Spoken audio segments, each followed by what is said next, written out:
आज का जो ऑनलाइन दवा बिक्री से लेकर आपने बैठक किया, इसके पीछे का क्या उद्देश्य है? देखिए, हमारी संस्था जो उत्तर प्रदेश के 1.25 लाख दवा व्यापारियों की प्रादेशिक संस्था organisation of chemist and druggist, जिसका मैं महामंत्री हूँ, हम लोगों ने ऑनलाइन जो ट्रेडिंग हो रही है इसको जो सरकार बढ़ावा दे रही है ये बिल्कुल गैर कानूनी है। ड्रग एक्ट में इसका कोई प्रोविज़न नहीं है और हिंदुस्तान के तमाम जो उच्च न्यायालय हैं उससे स्थगन आदेश भी प्राप्त है, लेकिन गैर कानूनी तरीके से जो ये व्यापार किया जा रहा है ऑनलाइन का, इसका हमारा विरोध है और इसका हम लोग विरोध पूरे प्रदेश में कर रहे हैं और देश में कर रहे हैं।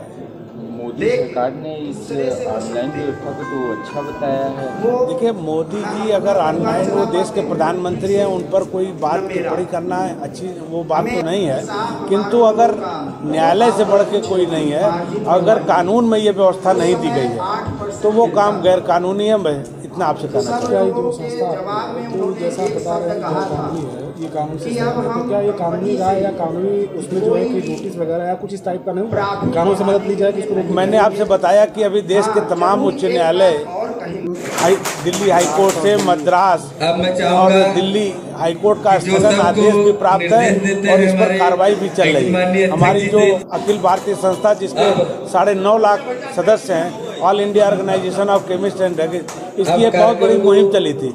हम लोगों ने देशव्यापी बंद भी किया था और हमने देश के तमाम जो हमारे राज्यसभा और हमारे लोकसभा के सांसद हैं उनके माध्यम से हम लोगों ने जिले जिले से पत्रक भी भेजा था कि इस गैर कानूनी व्यापार से हमारा व्यापार भी जो चौपट हो रहा है, इसमें जो युवाओं में नशाखोरी की प्रवृत्ति बढ़ रही है और जो ये अंडर एज महिलाएँ हैं और लड़कियाँ हैं, उनके पिल्स वगैरह का जो मिसयूज हो रहा है, ये सब चीज़ों को लेकर हम लोगों ने अपना विरोध प्रदर्शन माननीय स्वास्थ्य मंत्री के माध्यम से और प्रधानमंत्री को हम लोगों ने दिया है। कार्रवाई चल रही है, हम लोग अपने प्रयास में लगे हुए हैं। सरकार की एक मंशा जो ऑनलाइन को लेकर है, ऑनलाइन बिक्री और डिजिटल इंडिया को लेकर, तो इससे उस पर कोई प्रभाव पड़ेगा? देखिए, ऑनलाइन की बिक्री का अगर कोई तरीका है तो सरकार को इसमें कानून में परिवर्तन करना चाहिए।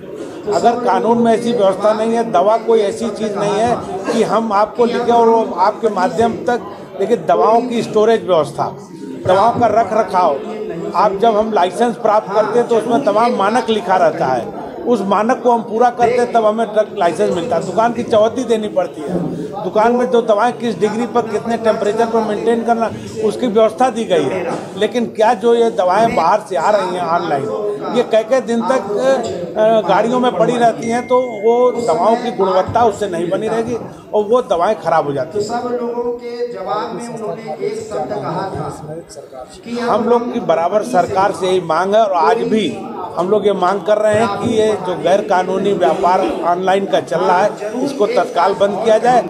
हमारे देश के और हमारे प्रदेश के और हमारे जनपद के कोने कोने में जो दवा व्यापारी हैं उसको व्यवस्थित ढंग से व्यापार कर रहे हैं, उनको व्यापार करने दिया जाए, इसमें कोई गैर कानूनी काम न किया जाए। क्योंकि इस समय ऑनलाइन जो व्यवस्थाएं चल रही हैं उसमें ज़्यादातर हिस्सा जो है काफ़ी हद तक कवर कर लिया गया है कि ऑनलाइन सारी चीज़ें हो रही हैं, तो अगर आप उसको बंद कराएंगे तो क्या प्रभाव नहीं पड़ेगा डिलीवरी पे? देखिए, उसका क्या विकल्प है आपके तरफ से? देखिए, हमारी जो नेटवर्किंग है, हमारी जो दवाएं, हमारे जो व्यापारी हैं, ये रिमोट एरिया तक है, अर्बन में, रूरल में, तो दवा के दुकानदारों की कोई कमी नहीं है। दवा की लाइसेंस फ्रिक्वेंटली दिया जा रहा है, इस पर कोई रोक नहीं है।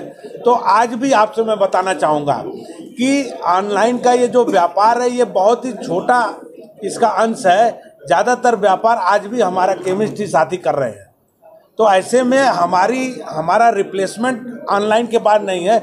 जो लोग डायबिटीज़ या हाइपरटेंशन के रोगी हैं, जो महीने महीने की दवा इकट्ठा मंगा के करते हैं, वो दवा ऑनलाइन से मंगा रहे हैं। ये इसका लाभ शुद्ध रूप से अर्बन एरिया को मिल रहा है। ग्रामीण क्षेत्रों में जहाँ मरीज इस लायक नहीं है कि उसको ज़्यादा दिन तक की दवाएं वो खरीद सकता है, गरीब है, निर्धन, असहाय है, वो ऑनलाइन की सेवाएं नहीं ले सकता।